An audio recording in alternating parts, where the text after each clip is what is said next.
একজন লিভার বিশেষজ্ঞ হিসেবে প্রতিদিনই আমাদের কাছে কিছু না কিছু ফ্যাটি লিভারের রোগী আসেন এবং অনেকেই উদ্বিগ্ন হয়ে আসেন।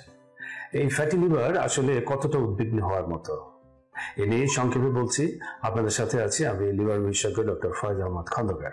ফ্যাটি লিভার আসলে কি? আমাদের লিভারে কিছু না কিছু ফ্যাট কিন্তু সবারই জমা থাকে।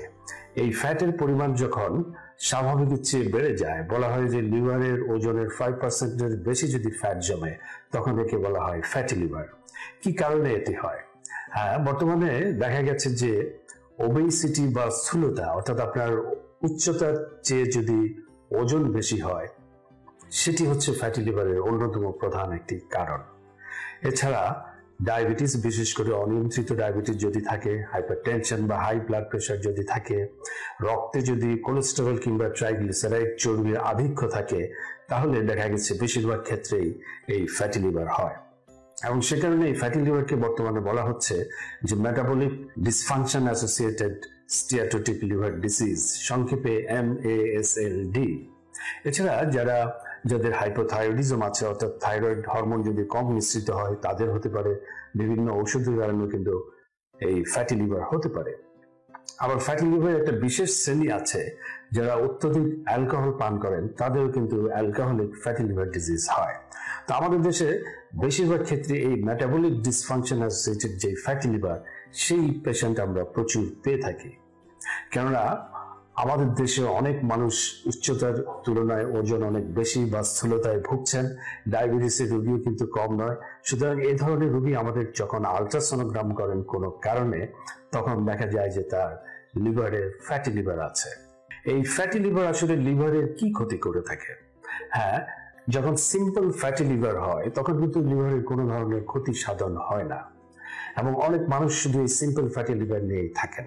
কিন্তু যাদের এই ফ্যাটি লিভার হওয়ার কারণে লিভারে এক ধরনের প্রদাহ বা ইনফ্লামেশন তৈরি হয়, সেটি কিন্তু পরবর্তীতে মারাত্মক কিছু জটিলতা তৈরি করতে পারে। এবং এই স্টেজটা নিয়েই কিন্তু আমরা লিভার বিশেষজ্ঞ যারা আছি তারা উদ্বিগ্ন থাকি, এবং পৃথিবীব্যাপী এই ন্যাশ বা বর্তমানে বলা হয় ম্যাশ, এই স্টেজটা নিয়েই কিন্তু কাজ করার জন্য এবং ফ্যাটি লিভারকে প্রতিরোধ করার জন্য, সচেতনতা তৈরির জন্য বিশ্বব্যাপী সবাই কাজ করে যাচ্ছে।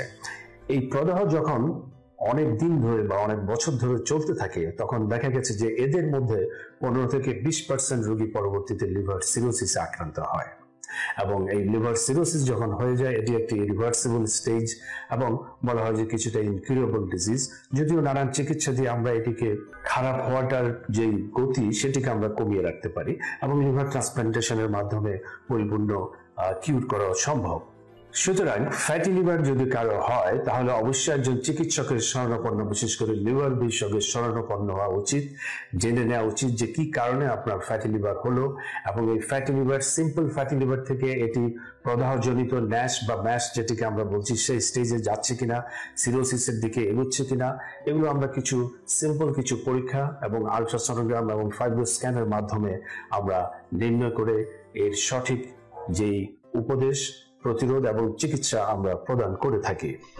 ফ্যাটি লিভারের চিকিৎসার চেয়েও এটি সবচেয়ে ইম্পর্টেন্ট যেটি হচ্ছে, সেটি হচ্ছে প্রতিরোধ করা।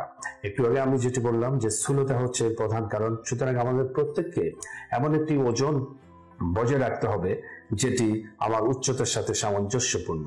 এছাড়া যদি ডায়াবেটিস থাকে তাহলে সেটিকে নিয়ন্ত্রণে রাখতে হবে। হাইপারটেনশন থাকলে তার ওষুধ খেতে হবে। রক্তে যদি কোলেস্টেরল বা ট্রাইগ্লিসারাইড বেশি থাকে, সেটিও ওষুধের মাধ্যমে আমরা নিয়ন্ত্রণে রাখতে পারি। সর্বোপরি আমরা যদি প্রতিদিন কায়িক পরিশ্রম বা প্রতিনিয়ত কমপক্ষে 30 থেকে 40 মিনিট যদি প্রতিদিন আমরা জোরে হাঁটি বা যে কোনো এক্সারসাইজ করি, শর্করা জাতীয় খাবার যদি পরিমিত খাই, বাইরে যে ফাস্ট ফুড আছে বা প্রসেসড ফুড সেগুলো আমরা পরিহার করি, সুগার জাতীয় খাবার পরিহার করি, তাহলে কিন্তু আমরা এই ফ্যাটি লিভার থেকে আমরা মুক্ত থাকতে পারি। সুতরাং পরিশেষে যেটি বলতে চাই যে ফ্যাটি লিভার হলে আতঙ্ক নয়, বরং এটি আমরা প্রতিরোধ করি, এবং যদি কারো হয়ে থাকে তাহলে অবশ্যই লিভার বিশেষজ্ঞের পরামর্শ অনুযায়ী চলার চেষ্টা করি। ধন্যবাদ সবাইকে এতক্ষণ সাথে থাকার জন্য।